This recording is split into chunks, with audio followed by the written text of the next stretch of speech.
दोस्तों, मैं doctor Rajendra Singh, chief orthopaedic surgeon, Kalyan hospital, आज आपके सामने हूँ। ये कल्याण हॉस्पिटल एक सुपर स्पेशलिटी ऑर्थोपेडिक सेंटर है जहाँ पे team of orthopaedic surgeons available है।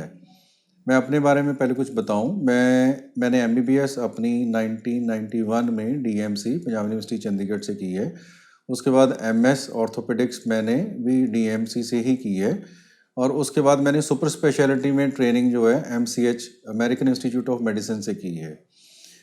1997 से लेके अब तक का हमारा जो सफ़र है कल्याण हॉस्पिटल का, वो बहुत ही हमें एक एजुकेशनल रहा है। वो ऐसे कि जिस टाइम हमने अपना काम स्टार्ट किया था, इट वाज कल्याण हॉस्पिटल सिर्फ 2 बेड थे हमारे पास, और आज हमारे पास 35 बेड्स हैं जो ऑर्थोपेडिक स्पेशलिटी को डेडिकेटेड हैं।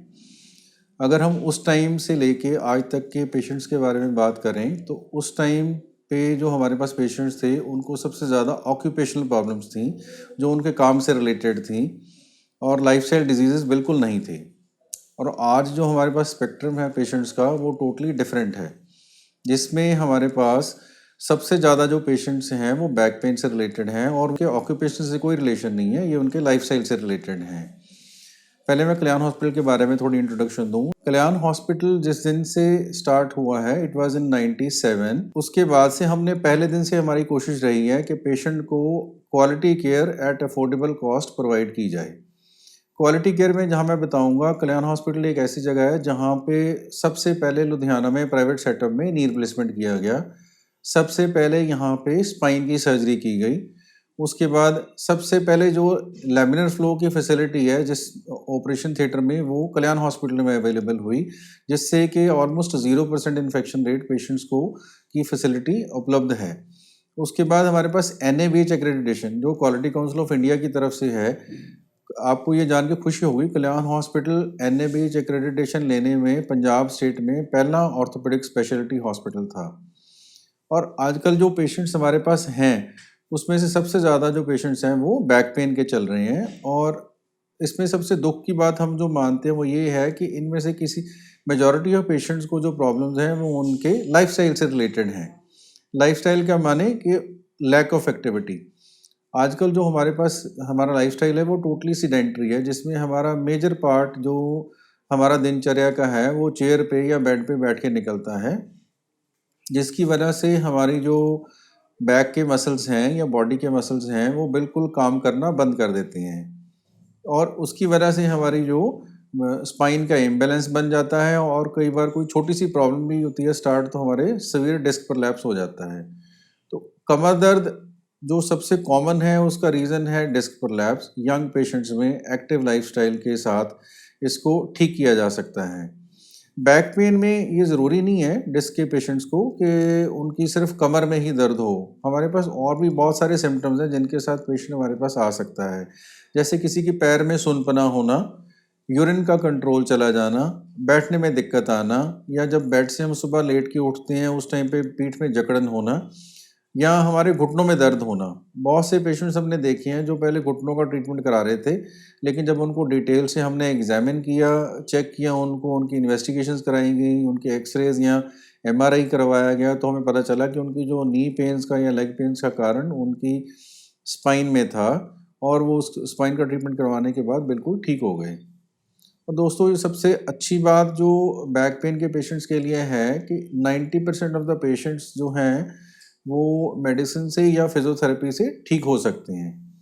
तो इसलिए आपको सबसे पहले आपने डॉक्टर के पास कब आना है, ये मैं आपको 3-4 चीज़ें बताऊंगा जो आप बहुत ध्यान से नोट करें। कोई भी कमर दर्द है जो 3 हफ्ते से ज़्यादा चल रही है, इसका मतलब है कि उसका कॉज कोई सीरियस है और आपको अपने ऑर्थोपेडिक सर्जन को दिखाना चाहिए।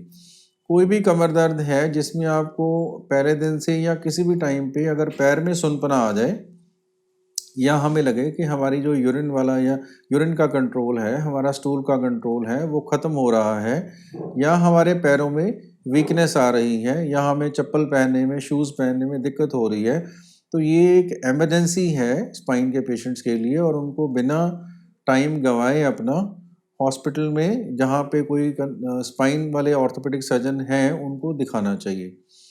ट्रीटमेंट में अगर देखा जाए तो 90% पेशेंट, जैसे मैंने पहले भी बोला है, वो हमारे मेडिसिन के साथ या फिजियोथेरेपी के साथ, एक्सरसाइज के साथ ठीक हो सकते हैं। लेकिन फिर भी एक 5 से 10% पेशेंट्स हैं जिनको हमें लगता है कि उनको कुछ इंटरवेंशन की या कुछ ट्रीटमेंट की ज़रूरत पड़ती है, जिसके लिए उनको हॉस्पिटल में 1 दिन के लिए या 3 दिन के लिए भर्ती होना पड़ सकता है। तो दोस्तों, ये आपको जान के खुशी होगी कि बैक पेन के पेशेंट्स के लिए किसी जो हर तरह की सुविधा है वो कल्याण हॉस्पिटल में अवेलेबल है। जिसमें एक मैं सबसे पहले बताऊंगा कि हमारे पास एक पेन क्लिनिक है जिसमें हम 24 घंटे के लिए पेशेंट को रखते हैं। उनके जहां नर्व रूट उनकी प्रेस होती है उसमें एक इंजेक्शन लगाया जाता है एक स्पेशलिस्ट डॉक्टर के माध्यम से, और उनकी बैक पेन ठीक हो जाती है। उससे उसके बाद अगर देखें तो हमारे पास बहुत सी ऐसी प्रॉब्लम्स आती हैं स्पाइन में जिनको हमें ऑपरेट करना पड़ता है। ऑपरेट करने के लिए जो हर तरह की सुविधा है वो कल्याण हॉस्पिटल में अवेलेबल है। आपको ये जान के खुशी होगी कि कल्याण हॉस्पिटल फर्स्ट प्राइवेट सेंटर था जहाँ पे पहले स्पाइन सर्जरी स्टार्ट करी गई, और उसके बाद भी जो जो लेटेस्ट चीज़ें हमारे पास स्पाइन के ट्रीटमेंट में आई हैं, चाहे वो माइक्रोस्कोपी डिस्क रिमूवल हो, चाहे वो एंडोस्कोपी डिस्क रिमूवल हो, वो सबसे पहले कल्याण हॉस्पिटल में स्टार्ट की गई। मैं आपको थोड़ा एंडोस्कोपी जो डिस्क का ट्रीटमेंट है उसके बारे में बताना चाहूँगा शॉर्ट में। इसमें जैसे पहले हमारे मन में धारणा थी कि स्पाइन के जो पेशेंट्स हैं अगर वो ऑपरेट हो जाएं तो वो बेड से नहीं उठते, बहुत लंबी देर के लिए रेस्ट करना पड़ता है, या उनको कुछ डैमेज हो जाता है, स्पाइनल कॉर्ड डैमेज हो सकती है। दोस्तों, ऐसा कुछ भी नहीं है। एंडोस्कोपी एक ऐसा ट्रीटमेंट का माध्यम है जिसमें एक 8 मिलीमीटर के कट से सिंगल स्टिच के साथ आपकी स्पाइन का ट्रीटमेंट किया जा सकता है, और आप 1 से 2 दिन में घर जा सकते हैं। और ये सारी ट्रीटमेंट जो हैं ये कल्याण हॉस्पिटल में अवेलेबल है। Thank you.